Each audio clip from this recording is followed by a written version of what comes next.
নমস্কাৰ। যোৱা 30 এপ্ৰিল তাৰিখে ঘোষণা হৈ গ'ল 2025 বৰ্ষৰ উচ্চতৰ মাধ্যমিক চূড়ান্ত পৰীক্ষাৰ ফলাফল। আৰু ফলাফল ঘোষণা হোৱাৰ পিছত আৰম্ভ হৈছে বহু বিতৰ্কৰ, য'ত এটা বিতৰ্ক হৈছে যে এইবাৰ কিমান পাৰ্চেণ্টেজ পালে শিক্ষাৰ্থীসকলক স্কুটি প্ৰদান কৰিব অসম চৰকাৰে। যিসকলে 60% পাইছে তেওঁলোকে কৈ আছে আমাক 60%ত স্কুটি দিব লাগিব। যিসকলে 70% পাইছে তেওঁলোকে কৈ আছে আমাক 70%ত স্কুটি দিব লাগিব। আৰু ল'ৰাসকলৰ কথাটো বাদেই দিলোঁ, কিন্তু এতিয়া কথাটো হ'ল যে এইবাৰ অসম চৰকাৰে 60%ত স্কুটি দিব নে 75%ত স্কুটি দিব নে 80%ত স্কুটি দিব।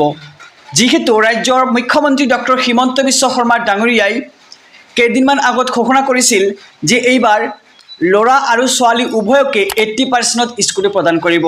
কিন্তু এই নিয়ম প্ৰযোজ্য হৈছেনে?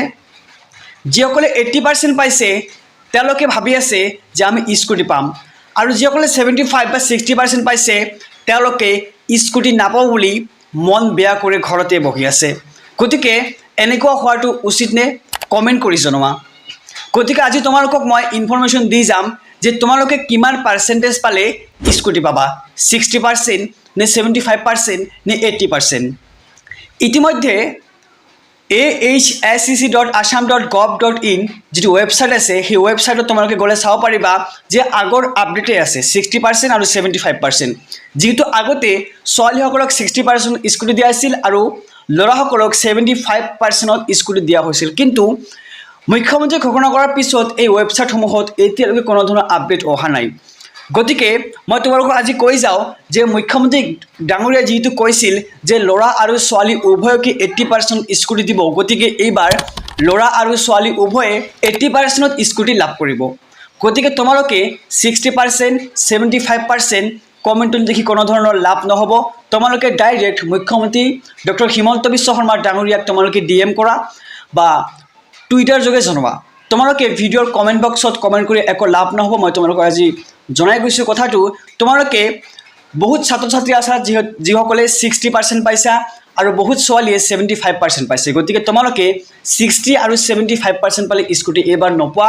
তোমালোকে মুখ্যমন্ত্ৰী ডাঙৰীয়াক টুইটাৰ একাউণ্টত জনোৱা, নহ'লে শিক্ষামন্ত্ৰীগৰাকীক কমেণ্ট কৰি জনোৱা যে আমাক 60% আৰু 75%ত স্কুটি লাগিব। যিহেতু মুখ্যমন্ত্ৰী ডাঙৰীয়াই কৈছিল যে 2025 বৰ্ষৰ পৰা আৰম্ভ হ'ব, ল'ৰাসকলে পাব স্কুটি 80% আৰু ছোৱালীসকলেও 80% স্কুটি পাব। গতিকে এইবাৰ 80%ত তোমালোকে স্কুটি পাবা। আৰু স্কুটি পাবলৈ হ'লে তোমালোকে ক'ত কি কৰিব লাগিব, কি কি ডকুমেণ্ট লাগিব, আৰু পৰৱৰ্তী ভিডিঅ'লৈ আহিম। গতিকে পৰৱৰ্তী ভিডিঅ'খনত মই তোমালোকক জনাই দিম যে ডিলাৰে তোমালোকক কেনেকৈ স্কুটি প্ৰদান কৰিব, তোমালোকে ক'ত ক'ত যাব লাগিব, ক'ত কেনেধৰণৰ ফৰ্ম ফিল আপ কৰিব লাগিব। গতিকে চেনেলটো ছাবস্ক্ৰাইব কৰি ৰাখা। মই তোমালোকক পৰৱৰ্তী ভিডিঅ'ত সম্পূৰ্ণখিনি জনাই দিম। আজিৰ ভিডিঅ' ইমানেই আছিল, আৰু যিসকলে 60%, 70% পাইছে তেওঁলোকক এই ভিডিঅ'খন শ্বেয়াৰ কৰি দিয়া, তেওঁলোকক জানিবলৈ দিয়া যে এইবাৰ কিমান পাৰ্চেণ্টত স্কুটি প্ৰদান কৰি আছে অসম চৰকাৰে। আজিৰ ভিডিঅ' ইমানেই। ভিডিঅ'খন ভাল পালে লাইক কৰা আৰু চেনেলটোত নতুন হ'লে ছাবস্ক্ৰাইব কৰিবা। ধন্যবাদ।